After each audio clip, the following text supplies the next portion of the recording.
Hey guys, this is OddOneGaming. This is going to be another Raid Shadow Legends video.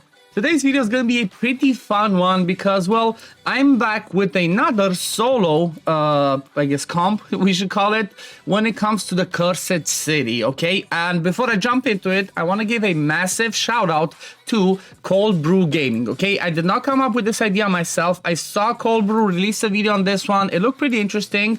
And I said, you know what, let me have a look and let's see how it goes and let me give it a try. And this is pretty mind-blowing. It's pretty mind-blowing because, well, what Cold Brew has discovered is the fact that Pythion can solo the Sand Devil Al-Naemeh on stage S9. So basically on hard mode, you can see behind me, hard mode, he can solo stage S9 over here, which is pretty mind-blowing because, you know what, at the end of the day, the stages in Soul Cross are pretty hard to do, okay? So before I jump into this one, I do want to mention again, I'm going to leave Cold Brew's video, the link to his video, in the description of mine and in the pinned comment. Make sure to go check his video out, drop him lots of love and support. I forgot to drop a like, there's the like as well.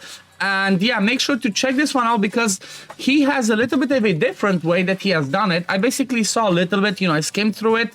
Then I checked a little bit the building of Pythion, the way that he showed it, where he showed his gear, his masteries and whatnot. And then I tried to do the same thing. It worked pretty easily, but then I had to look and I saw how I can do it differently to try and, you know, I guess see if I can maximize it or if I can lower the requirements in a sense of what we need to swap. Do we need different masteries? Do we need something else? And basically what I came up with is something a little bit different compared to him because, well, if we have a look at my Pythion is the thing that stays the same as it is in his video. That's the toxic set. This one's just amazing. This one's just crazy, and the fact that you can put those poisons out there means you're gonna be doing damage on the boss just through this one, okay? And the reason why Pythion can do this so well on his own is because of his overall kit. First of all, he's strong affinity against the Sand Devil on that stage because Sand Devil is what you call magic affinity and he is force, which means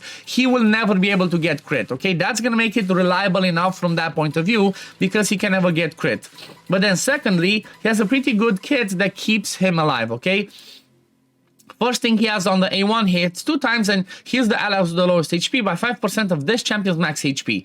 So basically, because he's going to be alone in there, he's always going to heal himself with this one. Basically, 10% of his max HP every time he does an A1.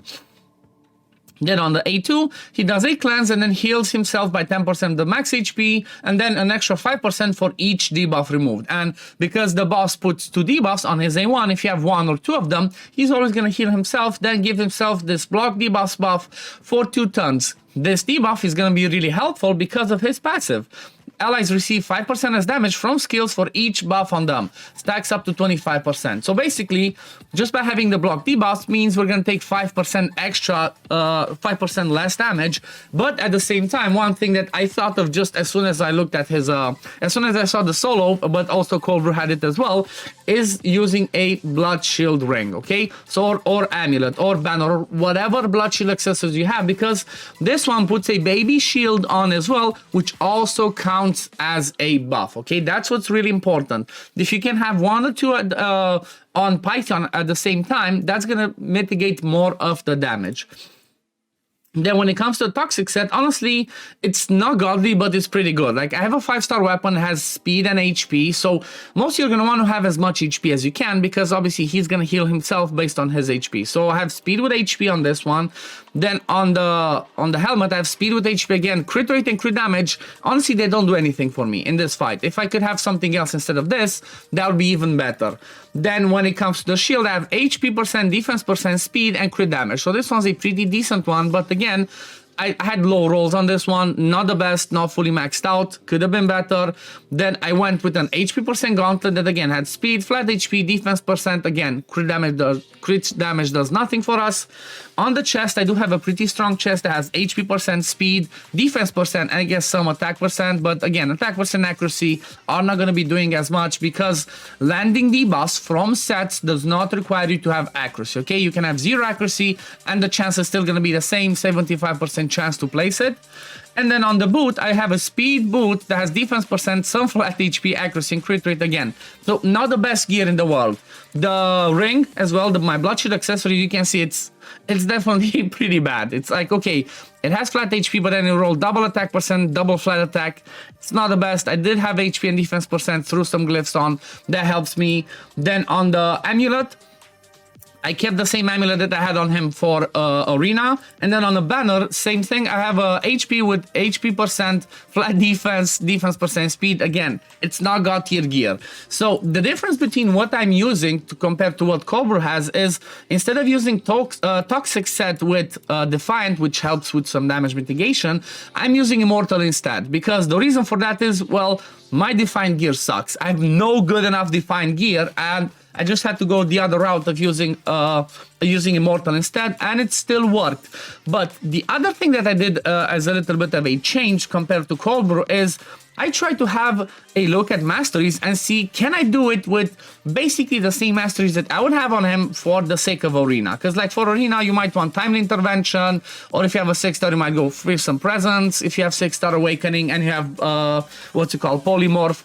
So I just went back to my normal, I think this is my standard Arena Masteries, and I tried to see like, okay, can I do it like this without having the War Master proc? Colbert has War Master, which obviously is going to help a bit more because you're going to do more damage with this one apart from having the Toxic Set, okay? So I just kept it like this, and I did the run and I said like, okay, let me see how it goes. And basically, if we do have a look at this one, it's not a speed run by any means, okay? But the good thing is it runs on full auto, and that's the whole idea. Because it runs on full auto, it means you can just leave it there, go on with your day, do some other stuff that you have to do, come back in like 20 minutes, and you're gonna see that this is gonna be done. And the whole idea is, basically what it does is, once this happens, Pythion's gonna keep placing those toxic sets. You see, that's the way you're gonna take away at his HP. And like I said, this one kept going, and it's a long run. I'm not gonna let you, go and watch this whole thing. It's just showing you that, it's not that hard to do, I guess, if you have some decent stats. The one thing that I did notice is, I think once, like somewhere around this point or lower, the AI from Pythion starts changing. So sometimes instead of cleansing, he just keeps doing A1s, which makes it look a little bit tricky, but still, I have no problem. It still does it. I think once it passes this point. So let's see, is it going to happen here? Because I know there are some points where I have the decreased speed, decreased accuracy. Okay, there we go. See, he has the cleanse available. He's still not using it. He was still doing the A1s. Then he does do the cleanse once Al-Naemeh falls asleep. The reason why this one works so good is because, well, while Al-Naemeh is asleep, you can recover your max HP either through the A1 that heals yourself, either through the A2 that again heals. See, he has the full HP recovered, and we're still going. We just keep doing it, and it works pretty well.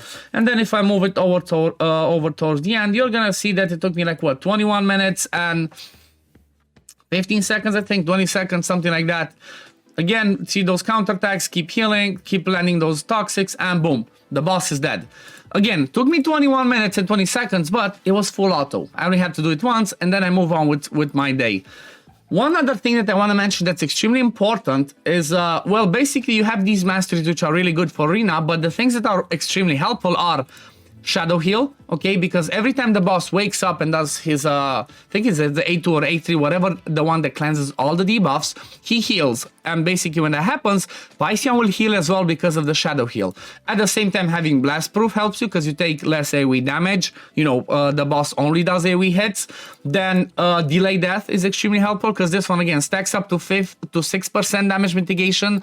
That's going to be huge. And then honestly, I think Resurgent can help if you take a big enough hit to remove debuffs, but it's not mandatory. And then at the same time, Lay on Hands, more healing from Healing Savior, and more this one Lasting Gifts can help with the debuffs. But basically, like I said, these are going to be some standard or close to standard Pythion Arena Masteries, and it still worked. It's amazing. Like, it's amazing. I'm honestly shocked that this one actually worked, but again, massive shout out to Cold Brew that he managed to do this. And like I said, I'm glad that I could test it on the test server, because I'm on the test server. I'm glad that I could test it, and I see that this one can work without having to swap masteries, because we do not want to always spend 150 gems just to do this one. Silver is fine, you can get that pretty easily. Gems are a little bit more important, so just having to regear him once in a Toxic plus Immortal or Defiant if you have Defiant like Colbur showed. You do that once, you beat the boss, and then you move on with your day. But anyway, this is gonna be it for the video today, guys. I hope you enjoyed it. Again, don't forget to go check out Colbur's video, sub to his channel, drop a like to that video because he came up with this amazing strat that, you know, allowed me to make a video on this and share it as well with you, but show you maybe a little bit of a slight variation than that one, so it's not, you know, copy paste everything. So yeah, thank you all for watching. If you do enjoy my content, guys, don't forget to like this video, subscribe to the channel to see when I upload next, and I'm gonna see you on the next one. Peace, love, take care, everyone. Bye, guys.